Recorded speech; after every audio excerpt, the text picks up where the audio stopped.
What if the world were only a mirror? What if God revealed himself in every face, every love, every being?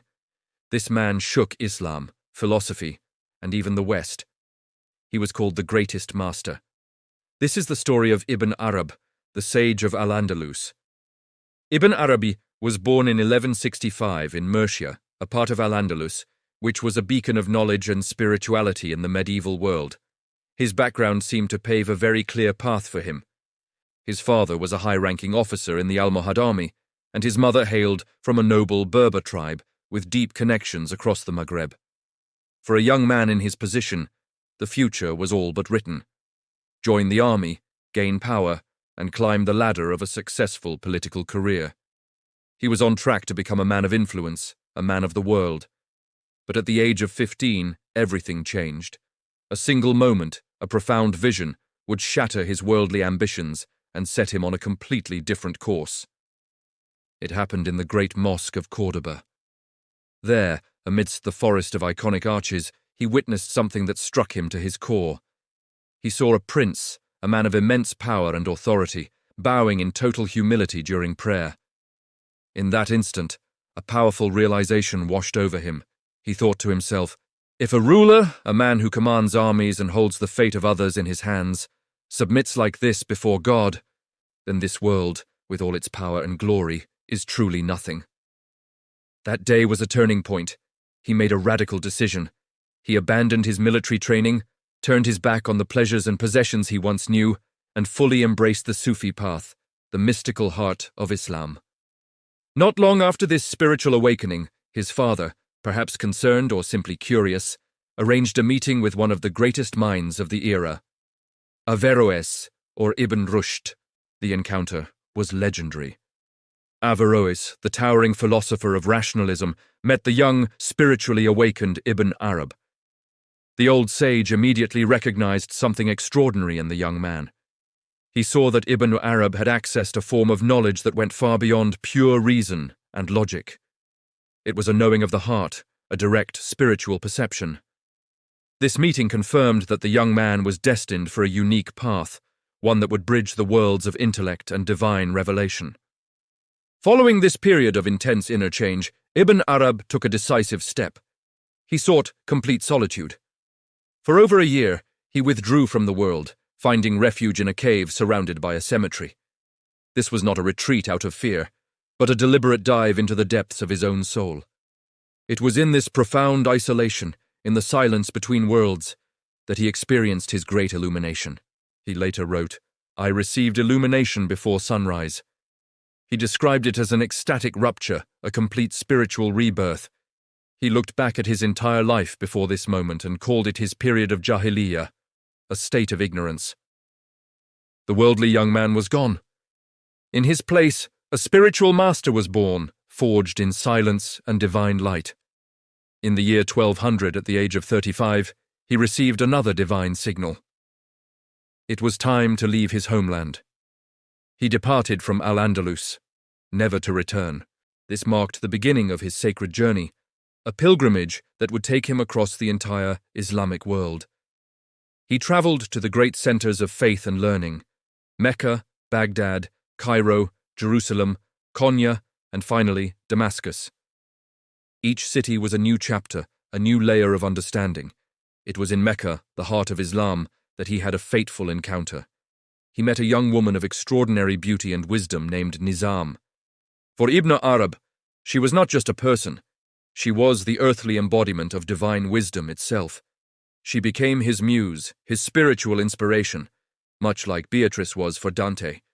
It was in this period, fueled by his travels and profound encounters, that he began to compose his monumental works, including the Meccan Revelations and the Bezels of Wisdom, books that would change the course of mystical thought forever. So what was the doctrine that made Ibn Arab so influential and at the same time so controversial? At its core is the concept of Wahdat al Wujud, often translated as the unity of being. Ibn Arab taught that ultimately, being is one. There is only one true reality, and that reality is God, the absolute being. Everything else, the entire cosmos, the world we see and experience, is a manifestation, a reflection, a mirror of this one reality. Now, it's crucial to understand this is not pantheism. He wasn't saying that a tree is God or a rock is God. God does not merge with or become creation. Rather, God, the hidden treasure, manifests his infinite attributes through creation. The world is the theater where the divine names, like the merciful, the just, the loving, are displayed. Flowing directly from this idea is his religion of love. He famously wrote, "My heart has become capable of every form." It is a pasture for gazelles and a convent for Christian monks, and a temple for idols, and the pilgrim's Kaaba, and the tables of the Torah, and the book of the Quran. I follow the religion of love. Whatever way love's camels take, that is my religion and my faith. For Ibn Arab, every religion in its essence is a valid path leading towards the same ultimate truth, and that ultimate truth, the very engine of creation and the goal of all spiritual seeking, is love. Love is the force that moves the universe and the force that draws the soul back to its divine origin. Building on these ideas, Ibn Arab introduced one of his most powerful concepts, al-Insan al-Kamil, the perfect human. Who is this perfect human? It's not about being flawless in a conventional sense. The perfect human is the individual who has polished the mirror of their heart to such a degree that they perfectly reflect all of the divine names and attributes. They are the ultimate microcosm, a complete universe in a single being. In this state, they become the most complete mirror of God, the bridge between the divine and the created world. They act as God's vicegerent, or Khalfa, on earth. It is through the perfect human, Ibn Arabi explains, that the hidden treasure of God's reality, which longed to be known, is finally and most fully revealed. This concept placed humanity at the very center of the cosmic drama, giving our existence an immense and sacred purpose. As you can imagine, these ideas were revolutionary, and they generated both immense praise and fierce opposition.